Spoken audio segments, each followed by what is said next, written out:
This was the week where a guy named Ron Watkins, one of the hosts of the white nationalist misogynist conspiracy theorist website 8chan, or 8kun or Kun, I don't know what it is, essentially confessed in an HBO documentary called Q Into the Storm that he is actually Q.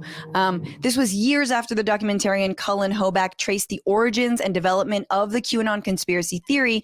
And here's the moment in the documentary where Ron Watkins low-key confesses while on video chat to Hoback.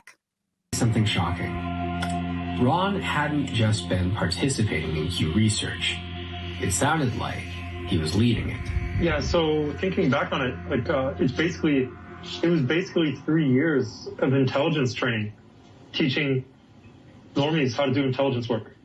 It's basically what I was doing anonymously before, but never as Q. See that smile? Ron had slipped up. He knew it, and I knew it. And after 3 tireless years of cat and mouse, well...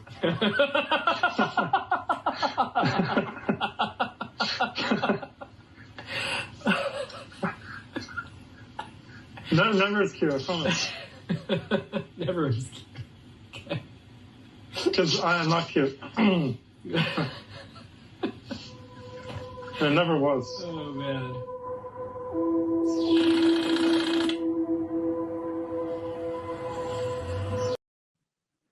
Okay, so what? So if you were just listening, that is the moment after so many years of interviewing this guy, Ron Watkins, who runs the site 8chan, that, and he was denying that he even knew what Q was. He had no idea. That he was basically saying, no, yeah, I've been on the Q research forums. I've posted anonymously to the forums. I've posted anonymously to Twitter about Q. And I've basically been doing this for years and years, trying to train normies, i.e. QAnon believers, into thinking that they're doing military intelligence, essentially with the things that I post. And then there's an awkward moment where he's like, but not as Q, not as the actual Q, and then laughs. And so that's when you heard sort of the uncomfortable laughter of this documentarian and this guy. And it was... one of the interesting things, I didn't watch the whole doc, but I watched some of it, which is that this guy, Ron Watkins, and his dad, who are just Nazis pretty much, they want credit. Like, he secretly, like any idiot villain, they don't want to just go unnoticed. They want the accolades, right? They want the acclaim, and they want recognition for the fact that they duped a whole bunch of people. The biggest part about this, though, is, do you think QAnon supporters give a shit? No. According to Vice, none of the main QAnon influencer accounts have mentioned the documentary. And in one of the few discussion threads on Gab, only one person posted, quote, Q is a group of genius-level military intelligence with very high security clearances. There is zero chance Ron or Q is directly involved with the operation. Now, I love that because it just shows that QAnon followers don't just think that like Trump is hunting pedophile Democrats, but that there's such a thing as genius military intelligence. Like, the US didn't invade 2 countries to try and get Osama bin Laden, only to find him in neither of those countries. You're like, how intelligent are we talking here? Like, no, they're like, but it's like a special unit. It's a special unit, dude. Nato? You just want the Scooby-Doo unmasking, I would have gotten away with it except for you pesky kids. Yes. Dude, if you watch this doc, the dad really does look like a Scooby-Doo character, just like overly parted and gelled hair. It's always that in like sort of a tan jacket. Same vibe. What was his name? Ron Watkins? And he was was he in the tundra doing this interview? What was happening? So he lives in Japan.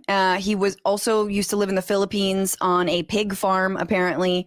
And the documentary is fascinating. And he and his dad, essentially, there was an original Q poster. Someone did post initially. But basically the theories now, according to a lot of people who write and study about the conspiracy theory, is that these guys, once they wrested control of 8chan, because it wasn't actually their initial platform, they wrested control from the founder, that they were the ones perpetuating all and doing all the so-called drops. This is a writer for the Daily Dot writes, he's been tracking this a while, this guy Mike Rothschild. He says, there are a few other people who could have and would have made Q drops other than the person who ran the place where they were posted. QAnon can't exist without the Watkinsons, and 8kun without Q's devotees. It may as well not exist. Like, their site exists only because of Q also. So it is a little bit of a like, it was the groundskeeper. Because he was there keeping the grounds. And that makes sense. I as I listen to you, I realize that I don't understand anything that you're talking about. Like this is such a, like, I really, like, I'm generally aware of this stuff, but I've really resisted it. And so I'm like, I don't know what 8chan or drops or Gab, like the idea of putting in the energy, it feels like the same as what, like how I've avoided understanding pickup artist lingo and like the difference between different subsects of men's rights activists. Like, yep. Like I don't have, like, I know some people who really like to spend time understanding what's going on the right wing, but I got shit to do, man. I've got cocktails that need mixing. So I think you're healthier for it, but yes, I agree with you. It was funny because back in 2016, we as Newsbrook did a sketch called Alt-Right Rocks, and like Matt Lieb convinced us. He was like, no, we should do a sketch making fun of the alt-right. I swear, it's like this up and coming like Nazi thing. They're on forums, they're on 4chan, they're on 8chan, and we were like, what chan, who chan, what?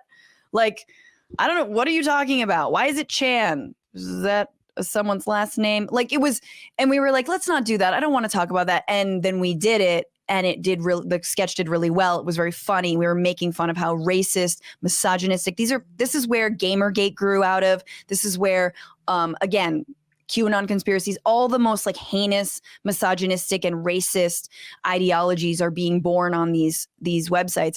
And then Trump won the election. And everyone knew who Richard Spencer was. And our sketch was the least funny shit ever because it just became real. We were like, oh God. Hey, thanks so much for watching the Bitchuation Room podcast live stream. And while you're here, why don't you just subscribe to this channel? I promise it'll be good.